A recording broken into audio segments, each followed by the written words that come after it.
नमस्कार दोस्तों। आज की कहानी एक सच्ची घटना पर आधारित है। कभी कभी अपनों के लिए इतना सोचना कब बुरा बन जाता है हमें पता ही नहीं चलता। कल्पना के साथ भी कुछ ऐसा ही हुआ है।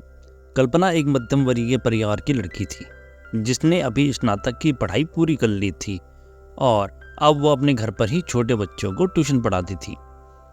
कल्पना का रंग गोरा था और वह दिखने में बिल्कुल गुड़िया जैसी दिखती थी। कल्पना के माता पिता उसकी शादी के लिए एक अच्छा लड़का देखने की तलाश कर रहे थे। तभी कल्पना के मामा एक लड़के के बारे में बताते हैं। वो कहते हैं कि लड़के का नाम राहुल है और वह किसी कंपनी में मैनेजर के पद पर है और महीने में 70,000 रुपये तक कमाता है। कल्पना के माता पिता ने लड़के की फोटो देखी तो उन्हें लड़का पसंद आ गया। जब कल्पना की माँ ने कल्पना को लड़के की तस्वीर को दिखाया तो कल्पना ने कहा, जब आप दोनों ने लड़का पसंद कर लिया है तो मुझे भी पसंद है। अब लड़का और लड़की वालों के परिवार ने मिलकर शादी की तारीख तय कर दी।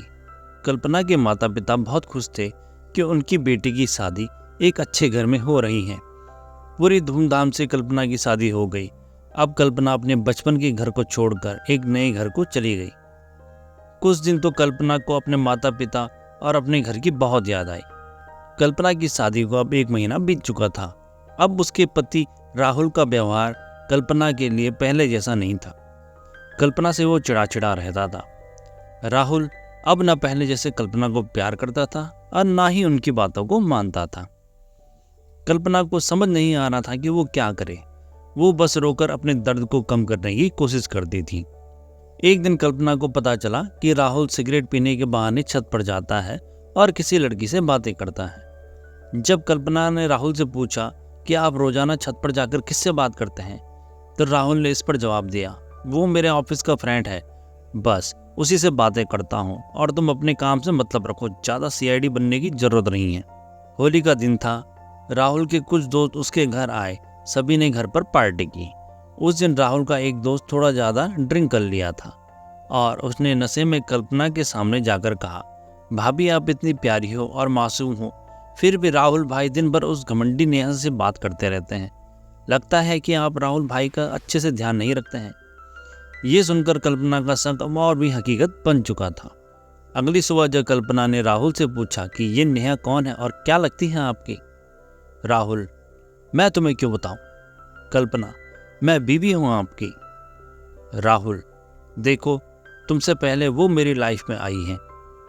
कल्पना, तो फिर आपने मुझसे शादी ही क्यों की। राहुल, बस तुम अच्छी लगी थी इसलिए शादी कर ली थी। कल्पना, अब तुम देखना मैं उस कमीनी लड़की को कैसे सबक सिखाता हूँ। नेहा को जब कल्पना ने कमीनी कहा तो राहुल ने उसे गुस्से में बहुत मारा और उसे कमरे में बंद कर दिया। कल्पना की सास को सब पता था, फिर भी वह अपने बेटे के सामने एक शब्द नहीं बोलती थी। शाम को जब राहुल आया उसने रूम का दरवाजा खोला। उस दिन कल्पना की तबीयत खराब हो गई, फिर भी उसने उस हालत में खाना बनाया। कल्पना ये सारी बातें अपनी माँ को बताना चाहती थी, लेकिन चाहकर भी वह बता नहीं पाई क्योंकि वह जानती थी कि अगर उसके माता पिता को ये सब पता चलेगा तो वह परेशान हो जाएगी। राहुल अब कल्पना के साथ नौकरानी जैसा व्यवहार करने लगा। छोटी छोटी बातों पे उसे मारता।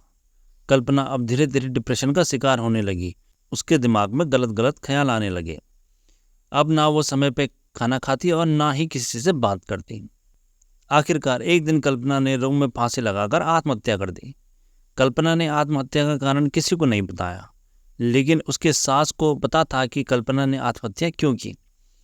दूसरी तरफ कल्पना के माता पिता का रो रो कर बुरा हाल हो गया। कल्पना की मां ने पुलिस को आत्महत्या का कारण उसके ससुराल वालों को बताया। पुलिस राहुल और उसके माता पिता को ले गई, लेकिन पैसों के दम पर कुछ ही दिनों में राहुल और उसके माता पिता जेल से छूट गए। दोस्तों, जीवन में अक्सर अच्छा दिखने वाला इंसान अच्छा नहीं होता। उसके अंदर भी कहीं ना कहीं बुराई छुपी होती है और वही बुराई किसी की जिंदगी बर्बाद कर देती है। ऐसा ही हुआ कल्पना के साथ। आशा करता हूँ दोस्तों कि आपको हमारी कहानियाँ पसंद आती है, और अगर आपको हमारी कहानियाँ पसंद आती हैं तो चैनल को लाइक, शेयर और सब्सक्राइब जरूर करें।